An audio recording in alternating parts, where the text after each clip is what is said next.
किसी को लगता है कि बिहार को उसने पढ़ लिया, बिहार को उसने समझ लिया, उसकी नफ्स को पकड़ लिया, तब भी बिहार मुस्कुरा कर कहता है कि हे बाबू, बिहार है।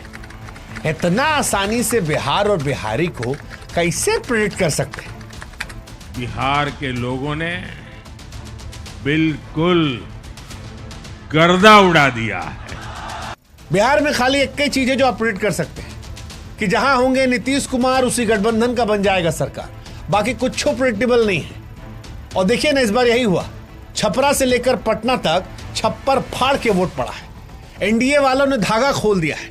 एग्जिट पोल वाला सब माथा पकड़ के बोल रहा है कि हे हरिनाम कृष्ण जगन्नाथ प्रेमानंद, ये क्या हुआ? और मोदी जी कह रहे हैं गमछा, हाँ गमछा उतरा नहीं, गमछा उड़ रहा है। बिहार में एनडीए का सीट देखकर तेजस्वी बाबू भी मानो मन में सोच रहे होंगे कि इतना सीट भी होता है जी। मतलब पिछली बार हम टॉप किए थे तब भी इतना नहीं आया था, ये इतना कैसे पा गया जी? पॉसिबल है अजी, पॉसिबल है, कुछ बिहार में पॉसिबल है। और इसीलिए लालू जी का बड़का लाल बाल दिवस के दिन लालू जी के छोटके लाल को बोले कि हमारा भाई तेजस्वी फेलस्वी हो गया है। जिसको सब चाणक्य बता रहा था, वो जयचंद आरजेडी को खोखला कर दिया है और नीतीश जी की अगुवाई में एनडीए वाला सब खेला कर दिया है। वैसे खेला हुआ है, क्योंकि बिहार में जब जब कोई नीतीश कुमार को विदा करता है, नीतीश बाबू खेला कर देते हैं। बीजेपी वाला भी सोच रहा था खेला करेंगे। नीतीश बाबू केंद्र का एक टांग पकड़े बैठे हैं, जिसकी वजह से बीजेपी वाला बिहार में सीएम बनाने का नहीं सोच रहा है। और इस बार नीतीश बाबू की अगुवाई में जो खेला बिहार में हुआ है, वो 2010 की उस सुनामी की याद दिलाता है, जब बिहार चुनाव में आरजेडी की लालटेन को नीतीश बाबू ने लगभग बुझा दिया था।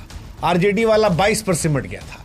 और इस बार भी 2025 में आरजेडी, कांग्रेस और वो जो डिप्टी सीएम बन रहे थे मुकेश साहनी बाबू, उनके गठबंधन के उम्मीदों की रोशनी की लालटेन को बुझा दिया है। हाँ, बुझा दिया है। इतना वोट मिला, इतना वोट मिला कि मानो जनता भी एक सुर में बोल रही हो कि जब नीतीश बाबू रोशन कर दिए हैं, तब बिहार में लालटेन का जरूरत है भाई, है कोनो जरूरत? मतलब बिजली का जमाना है ना जी। उधर हमारे पीके बाबू, उनका दुनिया उजड़ गया है। 2 साल से मेहनत कर रहे थे पीके भाई, लेकिन अब उनको देख के हमको सुपर 30 पिक्चर का वो डायलॉग याद आया, ऋतिक रोशन वाला। है जी, कोई इतना गलत कैसे हो सकता है भाई? मतलब मुद्दा अच्छा उठाए थे वो, वही मुद्दा उठाना चाहिए चुनाव में, लेकिन ऐसा लग रहा है कि उनका ओवर कॉन्फिडेंस और चुनाव न लड़ना उन पर भारी पड़ गया है। और उसका असर ये हुआ है कि खुद तो वो डूबे किए हैं। वो जो सब बयानबाजी दिए थे कि 25 सीट से ज्यादा जेडीयू का आया तो हम पॉलिटिक्स क्विट कर देंगे, अब उसको लेकर लड़का लोग मीम बना रहा है। कोई 3 इडियट वाला नीचे से देख रहा है तो कह रहा है पीके बाबू अगली बार रहेंगे जी कि निकल लेंगे, या वापस वही वाला काम करेंगे। फिलहाल बिहार बड़ा रोचक हो गया है। खैर, बिहार में एनडीए वाला सब खुश है और पंचायत का मीम लगाकर ढिच्चिक ढिच्चिक डांस कर रहा है, लड्डू बांट रहा है, और बनता भी है भाई। 10वीं बार नीतीश कुमार मुख्यमंत्री बन रहे हैं। 2005 से लगातार मुख्यमंत्री बन रहे हैं। मतलब अपने आप में एक किताब है नीतीश कुमार। जय पन्ना पलटिए और जितना बार पढ़ने की सोचिए, आपको लगता है कि कुछ पन्ना रह गया है, और यही बिहार की खूबसूरती है। खैर, कुल मिलाकर बिहार ने फिर साबित कर दिया कि बिहार का सियासी समीकरण ना तो एग्जिट पोल से समझा जा सकता है और ना ओवर कॉन्फिडेंस से।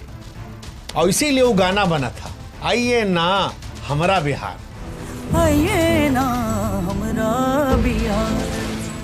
हाँ जी, आइए आज हम और आप भी बैठ के विश्लेषण कर देते हैं। ये समझ लेते हैं कि बिहार के चुनाव में राहुल और तेजस्वी को इतना बुरा हार कैसे मिला। वो कौन कौन सा 10 फैक्टर था जिसने एनडीए की लहर में लालटेन को बुझा दिया। समझ ये भी लेते हैं कि बिहार चुनाव का देश पर क्या असर पड़ेगा। समझते हैं कि कैसे देश की दशा और दिशा इस चुनाव के बाद बदलेगी। थोड़ा सा चुगली भी करते हैं और इसे बताते हैं कि नीतीश बाबू के बिना भी बीजेपी सरकार बना सकती है, और नहीं बनाएगी तो बिग ब्रदर तो बनी गई है, उसका क्या क्या असर होगा भाई।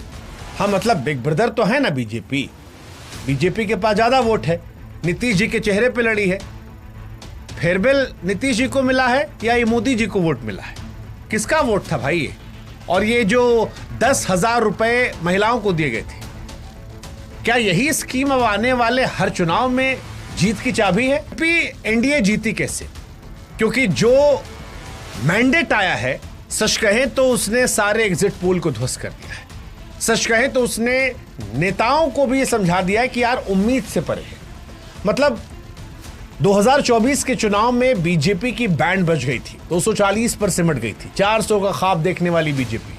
और जिन राज्यों से कम वोट मिले थे वो थे हरियाणा, महाराष्ट्र, बिहार, यूपी। और अगर आप देखोगे तो भर भर के वोट जो है वो हरियाणा में मिले, भर भर के वोट महाराष्ट्र में मिला, बिहार तो एक तरफा खेला कर दिया। यूपी वाला भी बीजेपी कह रहा है कि हम देखेंगे क्या होगा क्या नहीं, पता नहीं। लेकिन इस चुनाव में क्या क्या रहा वो हम बताते हैं। तो इस चुनाव में सबसे बड़ा जादू चला 10,000 योजना का। हाँ, नीतीश कुमार जी के जात का आदमी बिहार में बहुत नहीं है, और बिहार में जात पात बहुत है, बिहार में धर्म बहुत है। तो नीतीश बाबू ने अपना एक अलग जात बनवाया और बिहार को नई कैटेगरी में डाला, वो था महिला और पुरुष। और इन महिलाओं ने ही नीतीश कुमार को बिहार का राजा बना दिया है। 2005 में जब से नीतीश बाबू आए तब से महिलाओं के लिए योजना ला रहे थे, शराबबंदी महिलाओं के लिए किए थे। और इस बार महिला रोजगार योजना के तहत 1.21 करोड़ जीविका दीदियों खाते में 10,000 रुपए डाल दिया। वो जो डिप्टी सीएम बनने वाले थे मुकेश सहनी, वो भी कह रहे थे